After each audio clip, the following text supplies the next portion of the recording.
বিচারক হওয়ার জন্য যেই জ্ঞান দরকার, যোগ্যতা দরকার, সব আল্লাহ আপনাকে দিয়েছে। এরপরেও কেন আপনি জুলুম সহ্য করলেন, কিন্তু দায়িত্ব নিলেন না?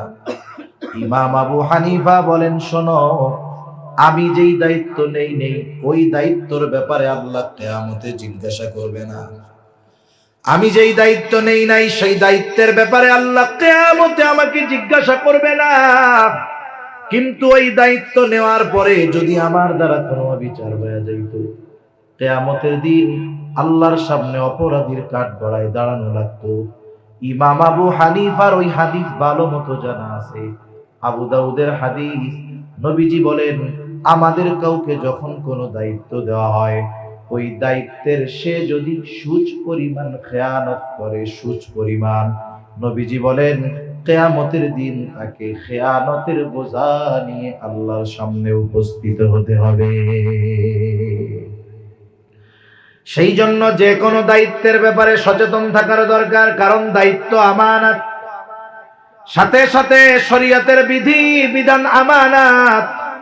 আল্লাহ তাআলা বলেন, ইন্না আরাদনাল আমানাতা আলাস সামাওয়াতি ওয়াল আরদি ওয়াল জিবাল ফাআবাইনা আন ইয়াহমিলনাহা ওয়া আশফাকনা মিনহা ওয়া হামালাহাল ইনসান। আল্লাহ তাআলা বলেন, আমি এই আমানত আসমানের কাছে, জমিনের কাছে, পর্বতের কাছে পেশ করলাম। তারা প্রচন্ড ভীত সন্ত্রস্ত হয়ে গেল, এই আমানত তারা বহন করলো না। ওয়া হামালাহাল ইনসান, মানুষ এই আমানত বহন করলো। মুফাসসিরিনে কেরাম বলেন, কি সেই আমানত? কোন কোন মুফাসসির বলেন সেই আমানত হলো কোরআন, কোন কোন মুফাসসির বলেন সেই আমানত হলো শরীয়তের বিধিবিধান। একই কথা, কারণ মুমিনের বিধিবিধান হলো কোরআন, কোরআনই হলো মুমিনের সংবিধান। ঠিক কিনা বলেন? এই জন্য আল্লাহ তাআলার সব আদেশ নিষেধ এগুলো আমানত। আদেশ নামাজ পড়তে হবে, আদেশটা কার? আর একটু জোরে বলেন না, কার? কেউ যদি নামাজ না পড়ে, এক নম্বরে আদেশ অমান্য করে আল্লাহর। আল্লাহর আদেশ অমান্য করলে খেয়ানত হয়। সাথে সাথে যেইটার আদেশ ছিল সেই নামাজ আদায় না করার কারণে আলাদা গুনাহ আছে না নাই? আল্লাহ তাআলা নিষেধ করছে, বান্দা সুদ খায়ও না। সুদ যদি খায়, এক নম্বরে আল্লাহ তাআলার নিষেধ অমান্য করা হয়। এই নিষেধটা হলো আমানত। আবার সুদ খাওয়ার কারণে আলাদা গুনাহ আছে না নাই? এই জন্য শরীয়তের সকল বিধিবিধান আমানত। আমার আপনার জানমাল এটাও আমানত। আল্লাহ তাআলা বলেন, ইন্নাল্লাহা আশতারা মিনাল মুমিনিনা আনফুসাহুম ওয়া আমওয়ালাহুম বিআন্না লাহুমুল জান্নাহ। আল্লাহ তাআলা বলেন, নিশ্চয় আল্লাহ তাআলা মুমিনের জানমাল জান্নাতের বিনিময়ে কিনে নিয়েছেন। কিনবেন এমনটা বলেন নাই, কিনে নিয়েছেন। কেনা বেচা হয়ে গেছে। তবে মালিকানা, কেনা বেচা হয়ে গেলে মালিকানা কি থাকে নাকি? থাকে না। একটা উদাহরণ দিলে বুঝতে সহজ হবে। কষ্ট হইতেছে নাকি আপনাদের? তাকবীর দেন, নারায়ে তাকবীর। নারায়ে তাকবীর। এখন আপনারা যদি রাত 1টা পর্যন্ত থাকেন, আমি তো থাকবো না, আর অল্প কিছু সময় আপনাদের কষ্ট দিব। মনে করেন একজন আল্লাহর বান্দা ফজরের নামাজ পড়ে হাঁটতে বেরোচ্ছে, কিছু দূর হাঁটছে, ওই রাস্তার মোড়ের কাছে গিয়ে দেখে এক আল্লাহর বান্দা একেবারে কচি কদু নিয়ে বসে আছে। কদু চিনেন তো? আপনাদের এলাকায় পাওয়া যায়। এটাকে আপনাদের কদু বলে না লাউ বলে? কদু বলে, কদু। এখন যারা একটু দিনদার প্রকৃতির মানুষ, এরা জানে নবীজির পছন্দের এক তরকারি হইল কদু। এই কদুর অনেক উপকারিতা আছে। যাদের হার্টের সমস্যা, কোলেস্ট্রলের সমস্যা, কোলেস্ট্রল থেকে অনেক রোগ হয়, এই যে ব্রেন স্ট্রোক, হার্ট স্ট্রোক, এগুলো রক্তে শর্করা, চর্বি জমার কারণে হয়। এই কদু যদি খায় তাহলে এর দ্বারা অনেক উপকার হয়। অনেকের হাই প্রেশার আছে, ব্লাড প্রেশার হাই, উচ্চ রক্তচাপ, এই কদু এটারে নিয়ন্ত্রণ করে। অনেক উপকার আছে এর মধ্যে। নবীজির প্রিয় এক তরকারি ছিল। উপকার যত থাক, আমরা খাবো কেন? নবীজির পছন্দের তরকারি, এই জন্য। ঠিক কিনা বলেন? তাইলে সুন্নাত হবে আর উপকার গুলো ফাও পাওয়া যাবে। ফ্রি পাওয়া যাবে। এখন উনি কদু দেখছে, একেবারে জালি কদু, ওনার পছন্দ হয়েছে দেখা ফজরের নামাজ পড়ে হাঁটতে বের হয়েছে, পকেটে টাকা নাই, তবে কদুর মালিকের সাথে পরিচয় আছে। এখন জিজ্ঞাসা করতেছে কদুর দাম কত? বলে চাচা আপনি নিলে 50 টাকা। কয় টাকা? 50 টাকা। মুরব্বী বলতেছে ঠিক আছে, আমি তোমার কদুটা কিনলাম, তবে টাকাটা আমি 1 ঘন্টা পরে দিব। তুমি আসো 1 ঘন্টা? বলে আমি 1.5 ঘন্টা এই জায়গায় আছি। তাহলে আমি কদুটা কিনলাম, এটা তোমার কাছে এখন থাক, আমি টাকাটা 1 ঘন্টা পরে দিব। চাচা এবার চলে গেছে। এখন বলেন তো, কদুওয়ালার কাছে কদু আছে, চাচার পকেটে কদুওয়ালার টাকা আছে, যতই কদুটা কদুওয়ালার কাছে থাক, কিন্তু কদুর মালিকানা কি আছে? 1 ঘন্টার চুক্তি এখানে। এখন যদি 1 ঘন্টা আগে কেউ আইসা ওরে পাম মারে যে 50 টাকা না রে, চাচা তোরে ঠগাইছে, আমি তোরে 80 টাকা দিব, দিয়া দে। বলেন তো 80 টাকা পাইয়া ওর বেচার অধিকার আছে নাকি? নাই, কারণ ওই কদুর উপরেই তো মালিকানা ওর নাই। এখন দেখেন, যেহেতু জিনিস তার কাছে আছে কিন্তু জিনিস ব্যবহারের অনুমতি নাই, কেন? কারণ এখন ওইটা ওর কাছে আমানত আছে। কি আছে বলেন? আমানত আছে। আল্লাহ তাআলা জান আর মাল কিনে নিয়েছেন জান্নাতের বিনিময়ে। জান্নাত আল্লাহ তাআলার কাছে আছে, আমার জানমাল আমার কাছে আছে। কদুওয়ালার কদু বেচার যেমন কোনো অধিকার নাই, আমার আপনারও জানমাল ব্যবহার করার কোনো বাস্তবে অধিকার নাই, কারণ আমানতের জিনিস ব্যবহার করা যায় না। কিন্তু আল্লাহ তাআলা বান্দাকে সুযোগ দিয়া দিলেন, ও আমার গোলাম, আমার এই আমানত জানমাল আমি তোমাকে ব্যবহার করার অনুমতি দিলাম। এখন এই আমানত হইয়া গেল নিয়ামত, তবে একটা শর্তে বান্দা, এই জানমাল গোনার কাজে ব্যয় করতে পারবা না। তুমি নিজে খাও, অপররে খাওয়াও, কোনো অসুবিধা নেই। তুমি তোমার পরিবার পরিজনের জন্য ব্যয় করো, কোনো অসুবিধা নাই। মানুষের ঘর নাই, ঘর বানায় দাও, কোনো অসুবিধা নাই। রাস্তা নাই, রাস্তা বানায় দাও, মানুষদেরকে খাওয়াও, কোনো অসুবিধা নেই। কিন্তু বান্দা এই জানমাল এমন কোন কাজে ব্যয় করবা না যেটা ইসলামের বিরুদ্ধে যায়, আমি আল্লাহ বেজার হই। এই জন্য এই জানমাল কেউ যদি গুনার কাজে ব্যয় করে, নিঃসন্দেহে সে আল্লাহর রাখা আমানতের সাথে খেয়ানত করে। সব খাওয়া যাবে, তবে বিড়ি সিগারেট খাওয়া এটাও যাবে নাকি? যাবে?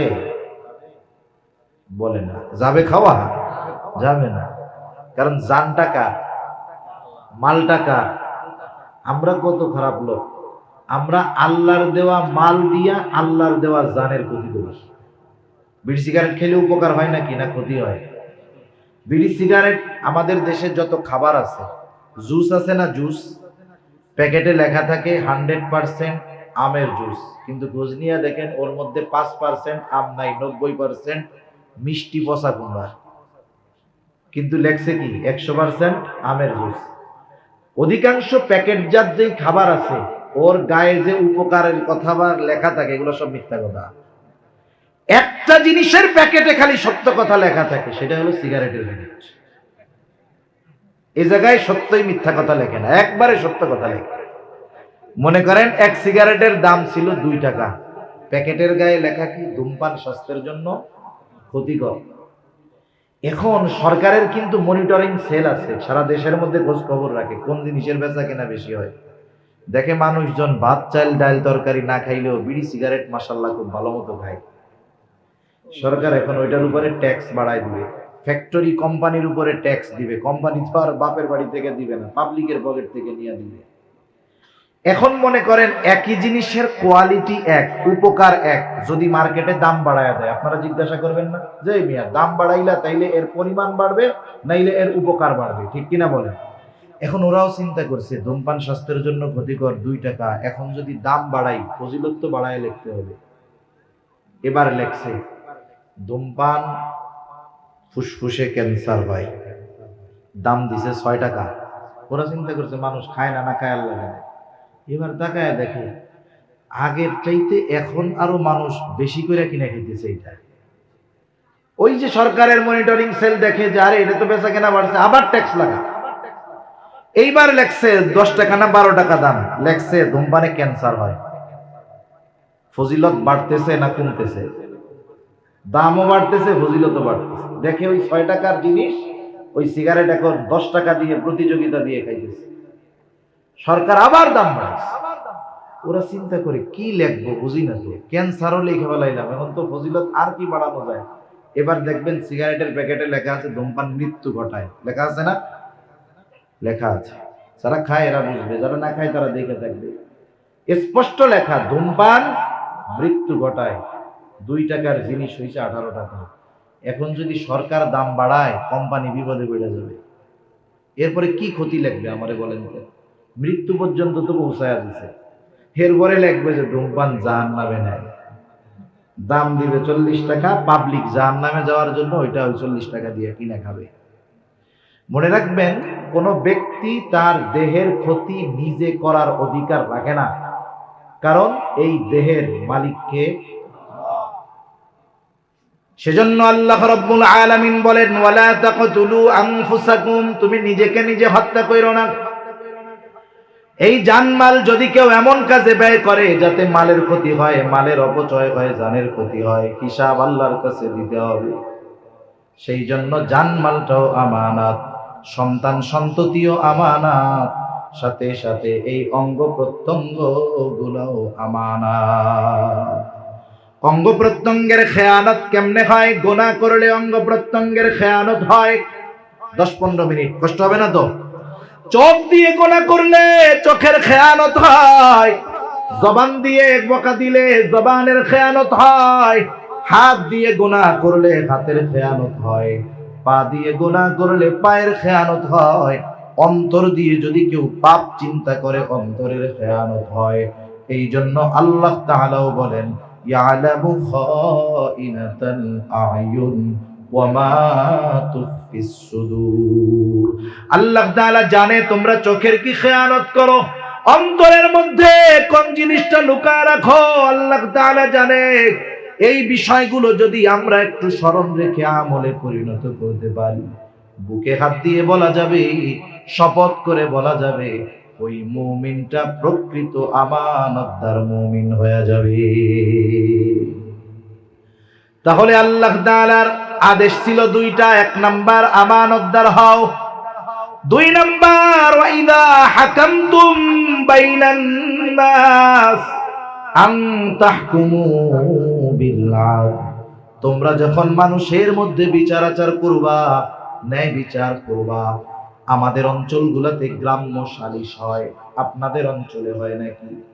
গ্রাম্য সালিশ হয়, গ্রামের মাতুব্বরেরা বসে, বড় বড় মানুষেরা বসে। অনেক সময় এমন হয়, জালেমকে বলে, তুই তো অপরাধী, যদি 5 লাখ আমাদের এই প্যানেলে ঘুষ দেস তাইলে তোরে পবিত্র প্রমাণ কইরা দিব। জালেমের কাছ থেকে ঘুষ খায়, অপর পাশ দিয়া মাজলুম রে বলে, শোন 5 লাখ জরিমানা আদায় কইরা দিব, কিন্তু 3 লাখ হইল আমাগো। বলেন তো এমন বিচারক সমাজের মধ্যে আছে না নাই? আবার যদি দুশমন ন্যায় বিচারের জন্য আসে, যার প্রতি তার রাগ ক্ষোভ, ন্যায় বিচারের জন্য যদি আসে, তার সাথে ন্যায় বিচার করে না। কিন্তু আল্লাহ তাআলা জানায় দেন, ও গোলাম, তুমি যখন বিচারকের আসনে বসবা, বিচার করবা, কারো প্রতি যদি বিদ্বেষ থাকে, শত্রুতাও থাকে, খবরদার এই কারণে তুমি অবিচার করবা না, শত্রুর প্রতিও ন্যায় বিচার করবে। আল্লাহ তাআলা বলেন, ওয়ালা ইয়াজরিমান্নাকুম শানাআনু কওমিন আলা আল্লা তা'দিলু ই'দিলু হুয়া আকরাবু লিত্তাকওয়া, কোন কওমের সম্প্রদায়ের প্রতি বিদ্বেষ বশত তোমরা তাদের উপরে বিচার করবা না, ন্যায় বিচার করো। আমি ন্যায় বিচারের 2-3টা উপমা আপনাদের খেদমতে পেশ করে আলোচনা শেষ করব। 1 নাম্বার হলো, আমাদের ন্যায় বিচার মানার মন মানসিকতা থাকতে হবে। 1 নাম্বার, আমার মন মানসিকতা হবে আমি ন্যায় বিচার মেনে নিব, নাইলে ন্যায় বিচার প্রতিষ্ঠা হবে না। করব মানব দুটোই যদি আমার আপনার মধ্যে থাকে, তাইলে গোটা দুনিয়ার মধ্যে ইনসাফের সুবাতাস বইবে। ইমাম শাফিঈ রাহমাতুল্লাহি আলাইহি বলেন, যেই জাতির মধ্যে ন্যায় বিচার আছে, ইনসাফ আছে, যেই সমাজে ন্যায় বিচার আছে, ইনসাফ আছে, যেই সম্প্রদায়ের মধ্যে ন্যায় বিচার আছে, ইনসাফ আছে, এরা বড় সৌভাগ্যবান। যে জাতির মধ্যে নাই, এদের দুনিয়ার যত আসবাব থাকুক না কেন, এদের মতো দুর্ভাগা আর কেউ নাই। ঠিক কিনা বলেন? আজকে দুনিয়ার মধ্যে ন্যায় বিচার, ন্যায় বিচার যদি না থাকে, সমাজে অপরাধ বাড়ে, আইন যত বানানো হোক কাজ হয় না। সম্ভবত অ্যারিস্টটল বলেছেন, যেই সমাজে অপরাধের সঠিক বিচার হয় না, ওই সমাজে কোনোদিন অপরাধ কমে না, বরং দিন যায় আরো বাড়ে। মনে করে একজন যদি দেখে যে 5 খুন কইরাও 7 খুন কইরাও ও জামাইয়া ধরে আছে, কিছুই হয় নাই, তাইলে বলেন তো অন্যান্য যাদের মনে চায় যে আমার শত্রুরে মাইরা দিব, ওরা যখন দেখবে 7 মার্ডার কইরা আরামে আছে, তাইলে ও চিন্তা করবে আমিও মাইরা দেই, অসুবিধা কি, ফাঁসি তো আর হবে না। ঠিক কিনা বলেন? কিন্তু যদি ন্যায় বিচার হতো, তাহলে আর একজন ভয়ে থাকতো যে ওরে বাবা, ওরে ছাড় দেওয়া হয় নাই, আমিও ছাড় পাবো না, সমাজে এমনি অপরাধ কমে যেত।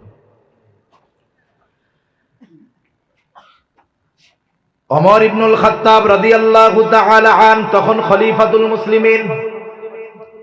উনি একদিন বাজারে গেছেন একটা ঘোড়া কেনার জন্য, ঘোড়া কিনবেন, সাওয়ারি কিনবেন। খলিফাতুল মুসলিমিন একজন ইহুদির কাছ থেকে একটা ঘোড়া কিনছেন। কেনার সময় দেখেন সব ঠিকঠাক আছে। ঘোড়াটা নিয়ে বাজারের বাইরে আইসা যখন ঘোড়ার উপরে উঠছে, দেখে এখন ঘোড়া খোড়া হয়ে গেছে, ওর ট্যাং আর ঠিক মতো নাই। ঘোড়ার থেকে নেমে তিনি ওই অসুস্থ ঘোড়াটাকে নিয়ে আসছে ইহুদির কাছে। আসার পরে বলে, তুমি আমারে কি ঘোড়া দিয়েছো, এটা ফেরত নাও। ইহুদি বলে, ফেরত নেওয়ার সুযোগ নাই, আপনারে আমি ভালো ঘোড়া দিয়েছি। খলিফাতুল মুসলিমিন বলে, খারাপ ঘোড়া দিছো, ফেরত নাও। দুইজনের মধ্যে তর্ক লেগে গেছে। খলিফাতুল মুসলিমিনের সাথে তর্ক করতেছে একজন ইহুদি। খলিফাতুল মুসলিমিন বলে, তাহলে একজন তৃতীয় পক্ষ নির্ধারণ করো, যে তোমার আর আমার মধ্যে এই বিষয়ের মীমাংসা করে দিবে, বিচারক মানো একজনকে। ইহুদি নিজের ধর্মের কাউকে বিচারক মানে নাই, মুসলমানদের মধ্য থেকে একজনকে বিচারক মানছে, তার নাম হলো সুরাই, কাজী সুরাই। শত শত বিচারের ঘটনা আছে, উনি তখনও বিচারক হন নাই। খলিফাতুল মুসলিমিন বলে, ঠিক আছে। এইবার কাজী সুরাই দুইজনের সব কথা সুন্দরভাবে শুনলেন। বিচারকের প্রথম কাজ হলো বাদী বিবাদী উভয়ের কথাটা নির্বিচারে একেবারে মনোযোগের সাথে শ্রবণ করা। বাদী বিবাদী দুইজনের কথাই উনি শুনছেন। শোনার পরে বলতেছেন, খলিফাতুল মুসলিমিন, আপনি কি চান, আপনার চাওয়া কি, ইচ্ছা কি বলেন। বলে, আমি চাই তার ঘোড়াটা সে ফেরত নেবে। এটাই তো আপনার ইচ্ছা? বলে, হ্যাঁ, আমার ইচ্ছা এটা, সে তার ঘোড়াটা ফেরত নিয়ে যাবে। এইবার কাজী সুরাই প্রশ্ন করে, খলিফাতুল মুসলিমিন, আপনি যখন তার কাছ থেকে ঘোড়া কিনছিলেন, ঘোড়ার অবস্থা কেমন ছিল? বলে, তখন তো ভালো ছিল। কাজী সুরাই বলতেছে, খলিফাতুল মুসলিমিন, ইহুদি ঘোড়া ফেরত নিতে বাধ্য, তবে আপনি যেমন ঘোড়া নিছেন তেমনটাই ফেরত দিতে হবে। একটু চিন্তা করে দেখেন, স্থলভাগের 3 ভাগের 1 ভাগ যে শাসন করেছে খলিফাতুল মুসলিমিন ওমর, রাগ হয় নাই, একটু চুপ কইরা থাইকাই সাথে সাথে বলে, হ্যাঁ সুরাই, এটাই ন্যায় বিচার। রাগ হয়ে যায় নাই, ন্যায় বিচার করছে, খলিফার বিপক্ষে গেছে, খলিফাও মাইনা নিছে, তিরস্কার করে নাই, সেন্ট কইরা আমেরিকায় পাঠায়ও দেয় নাই। কি করছে? বলে, ও সুরাই, কুফার প্রধান বিচারকের আসনটা খালি, তুমি চলে যাও, আমার চিঠি নিয়া, শিলমোহর লাগানো চিঠি নিয়া আজকেই কুফায় চলে যাও। আজকে থেকে তোমাকে আমি কুফার প্রধান বিচারক হিসাবে নিয়োগ দিলাম। এক জায়গায় বসে ওমর রাদিয়াল্লাহু তাআলা আনহুর সময়, হযরত উসমান রাদিয়াল্লাহু তাআলা আনহুর জামানা, আলী রাদিয়াল্লাহু তাআলা আনহুর জামানা, মুয়াবিয়া রাদিয়াল্লাহু তাআলা আনহুর জামানা পর্যন্ত ওই কুফার প্রধান বিচারকের দায়িত্ব উনি গ্রহণ করছেন। সুবহানাল্লাহ, এই বিচার চালিয়ে গেছেন। আরেকটা ঘটনা বলি, হযরত আলী রাদিয়াল্লাহু তাআলা আনহুর ঐতিহাসিক ঘটনা। আলী রাদিয়াল্লাহু তাআলা আনহু আসতেন বাজারে। বাজারে আইসা দেখেন একজন অমুসলিম আহলে কিতাব সে একটা বর্ম বিক্রয় করতেছে। আমাদের আধুনিক ভাষায় হলো বুলেট প্রুফ জ্যাকেট। আগে লৌহ বর্ম গায়ে দিত যাতে করে তলোয়ার অস্ত্রের আঘাত গায়ে না লাগে। মনে করেন আপনার জুতা যদি হারায় যায় কোথাও, আপনার জুতা যদি হারায় যায়, একই সাইজের 10 জোড়া থাকলেও আপনারটা পায়ে ঢুকাইলে আপনি টের পাবেন না এটা আমার। যে জিনিস আপনি 10 বছর ব্যবহার করতেছেন আপনি দেখলেই তো বুঝবেন যে এটা আমার জিনিস, যতই রং টং কালিকুলি করা হোক। হযরত আলী রাদিয়াল্লাহু তাআলা আনহু দেখলেন এই তো আমার লৌহ বর্ম যেটা কয়েকদিন আগে হারায় গেছিল। তিনি গিয়া ধরছে, এই বেটা এই লৌহ বর্ম তুমি পাইলা কোথায়? এটা তো আমার। ও বলে না আমার। খলিফা বলে আমার, ও বলে আমার। দুইজনের এই বিচার চলে গেল কুফার দরবারে, কুফার বিচারকের দরবারে। কাজী শুরাই তখন হলো বিচারক। দুইজনে গিয়ে কাজী শুরাইয়ের কাছে নিজেদের কথা খুলে বলল। দুইজনেই দাবি করে আমার, কিন্তু মালটা আছে ইহুদির কাছে। তাহলে এইবার খলিফাতুল মুসলিমিনের এই দাবির পক্ষে সাক্ষী লাগবে। কাজী শুরাই বলে, খলিফাতুল মুসলিমিন এই লৌহ বর্ম যে আপনার, এই ব্যাপারে আপনার কোনো সাক্ষী আছে নাকি? ঐতিহাসিকদের থেকে দুই ধরনের কথা পাওয়া যায়। একটা হলো তিনি বললেন হ্যাঁ আছে। কে? বলে আমার ছেলে আর আমার গোলাম। কাজী শুরাই বলতেছে হবে না, এই ব্যাপারে আপনার পক্ষে আপনার সন্তান আর আপনার গোলামের সাক্ষ্য গ্রহণ করা হবে না। আর এক বর্ণনায় আসছে উনি হাসি দিয়া বলছে না আমার কোনো সাক্ষী নাই। রায় পেয়ে গেছে, ইহুদি লৌহ বর্ম নিয়ে রওনা হয়ে গেছে। এইবার দুইজন অন্য বিষয়ে কথা বলতেছে, খলিফাতুল মুসলিমিন আর কাজী শুরাই। ইহুদি কিছু দূর যাওয়ার পর চিন্তা করে, আহারে এই বিচারক চাইলে খলিফার পক্ষে রায় দিয়ে দিতে পারত, কিন্তু দেখো রায়টা যুক্তি অনুসারে আমার পক্ষেই আসছে, এই জন্য দিছে। অথচ বর্মের মালিক হলো খলিফাতুল মুসলিমিন। অমুসলিম লোকটা আবার ফেরত আসছে। কি ব্যাপার, কি হইছে? বলতেছে এই লৌহ বর্মটা খলিফাতুল মুসলিমিনের। উনি একদিন ঘোড়ায় চড়ে দ্রুততার সাথে কোথায় জানি যাচ্ছিলেন, পেছন দিক থেকে পড়ে গেছে, উনি টের পায় নাই। এইটা ওনার, আমি ফেরত দিতে আসলাম। আর ওই অমুসলিম এই ন্যায় বিচারের উত্তম দৃষ্টান্ত দেখে সাথে সাথে ঈমান এনে মুসলমান হয়ে গেছে। সর্বশেষ উপমা হাদিসের মধ্যে আসছে, নবীজি সাল্লাল্লাহু আলাইহি ওয়াসাল্লামের দরবারে একজন মহিলা চুরি করছে, তার হাত কাটা হবে। এই বিচার নবীজির দরবারে হবে। কুরাইশ বংশের 3টা শাখা ছিল, সর্বশ্রেষ্ঠ শাখা কুরাইশ বংশের হাশেমি গোত্র, কুরাইশ বংশের মাখজুম গোত্র, কুরাইশ বংশের উমাইয়া গোত্র। কুরাইশ বংশের একটা শাখা হাশেমি, এটা দুনিয়ার সর্বশ্রেষ্ঠ গোত্র। সিরাতে খাতামুল আম্বিয়ার মধ্যে আছে, জিবরাইল আলাইহিস সালাম বলেন আমি গোটা দুনিয়া সফর করছি, কোথাও কুরাইশ বংশের হাশেমি গোত্রের মতো সম্মানজনক গোত্র আমি আর দুনিয়ার কোথাও দেখি নাই। ওই গোত্রেই আসছে আমার আপনার নবী মুহাম্মদুর রাসূলুল্লাহ সাল্লাল্লাহু আলাইহি ওয়াসাল্লাম। ওই কুরাইশ বংশের আরেক শাখা হাশেম মাখজুম গোত্রের মহিলা হাত চুরি করছে, হাত কাটা হবে। সাহাবায়ে কেরাম তো নবীকে ভালোবাসতেন, নবীর বংশকে ভালোবাসতেন, নবীর বংশের মানুষগুলোকেও ভালোবাসতেন। ওরা চিন্তা করতেছে কুরাইশ বংশের শাখা মাখজুম গোত্র, এই গোত্রের মহিলা যদি একজনের চুরির অপরাধে হাত কাটা হয়, ইসলাম বিদ্বেষীরা, মুনাফিকরা, ইহুদিরা বলবে দেখ নবীর বংশের লোক চুরি কইরা হাত কাটা গেছে। বলে না এরকম? এক সময় এক বংশের একজন অপরাধ করে, অনেক সময় খোসা মেয়েরা বলে ও তুমি তো এই সূরার গোষ্ঠীর লোক, এরকম বলে কি বলে না? এটা কখনোই ঠিক না। ব্যক্তি অপরাধ করছে, এটা তার সাথে সম্পৃক্ত। কিন্তু সাহাবায়ে কেরাম মুহাব্বতে চিন্তা করে কি করা যায়। নবীজি হয়তো জানে না যে এইটা কুরাইশ বংশের মহিলা, মনে হয় নবীজি জানে না, নবীজিকে জানানোর দরকার। সাহাবায়ে কেরাম তো নবীর মেজাজ বুঝে, কিন্তু কে গিয়া বলবে?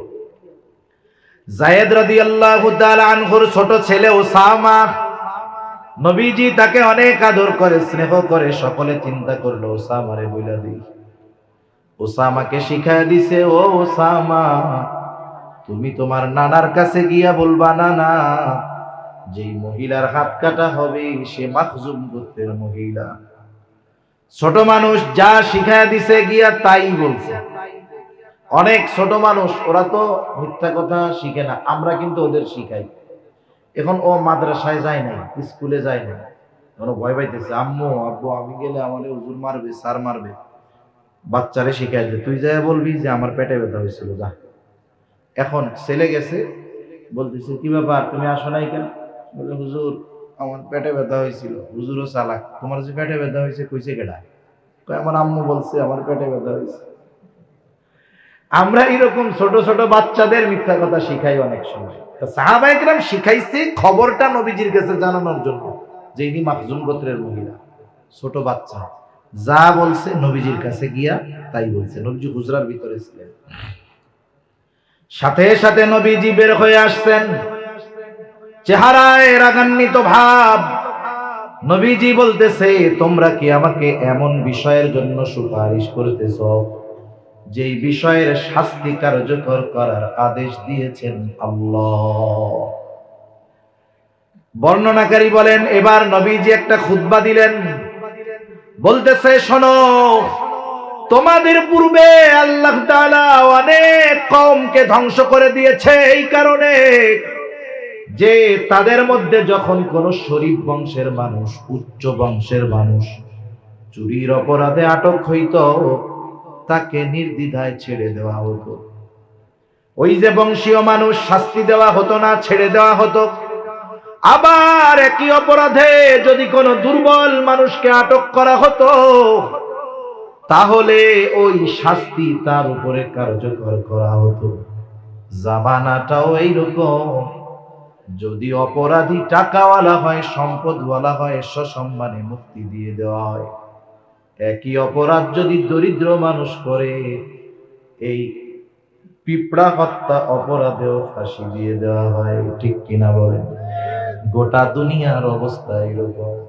আমরা তো দেখি, খবর জানি, 7 খুন কইরা, মার্ডার খুন কইরা জেলখানার মধ্যে বাবুর মতো আছে। আরে হত্যা ক্রসফায়ারের সেঞ্চুরি পূরণ করেও জেলখানায় আরামে আছে। কিন্তু এদেশের উলামায়ে কেরাম দ্বীনের কথা বলে, ইমানের কথা বলে, হকের পক্ষে কথা বলে জেলখানার সেলের মধ্যে কুদে কুদে মরতেছে। ঠিক কিনা বলেন? ধুকে ধুকে জীবনটা ক্ষয় হচ্ছে। বুঝতে হবে জামানার অবস্থা এইরকম। নবীজি বলেন, শুধুমাত্র এই অবিচারের কারণে আল্লাহ তাআলা তোমাদের আগে অনেক সম্প্রদায়কে ধ্বংস করে দিয়েছে। নবীজি এবার বলতেছে, শোনো, ওই আল্লাহর হাতে, যার ওই আল্লাহর নামে শপথ, যার হাতে মুহাম্মাদের প্রাণ, এই মহিলার জায়গায় যদি মুহাম্মাদের কন্যা ফাতেমাও হইতো, আমি অবশ্যই অবশ্যই তার হাতটা কেটে দিতাম। এর চেয়ে আর বড় ন্যায় বিচারের উপমার হতে পারে না। কিন্তু আফসোস, বলেন তো সেই ন্যায় বিচার, ইনসাফ রাষ্ট্রে, সমাজে, দুনিয়ায় আছে না নাই? যদি ইনসাফ ন্যায় বিচার থাকতো, ওই ইহুদির বাচ্চা ইহুদিরা ফিলিস্তিনের মাজলুম মুসলমানদের মারতে পারতো না। 7-8 হাজার শিশু শুধু মারছে। যদি ন্যায় বিচার থাকতো, বাস্তবে মানবাধিকার থাকতো, তাইলে ইহুদিদের অস্তিত্ব এই দুনিয়ার মধ্যে থাকতো না।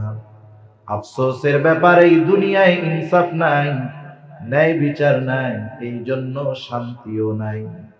আল্লাহ তাআলা এই দুই বিষয়ের ওয়াজ করেন, ইন্নাল্লাহা ইয়া'মুরুকুম আন তুআদ্দুল আমানাতি ইলা আহলিহা وإذا حكمتم بين الناس أن تحكموا بالعدل এক নাম্বার ইয়ামুরুকুম আন তুআদ্দুল আমানাতি ইলা আহলিহা ওয়া ইযা হাকামতুম বাইনান নাসি আন তাহকুমু বিল আদল ইন্নাল্লাহা নি'ম্মা ইয়া'iদুকুম বিহি নিশ্চয়ই আল্লাহ কতই না সুন্দর ওয়াজ তোমাদেরকে করলেন।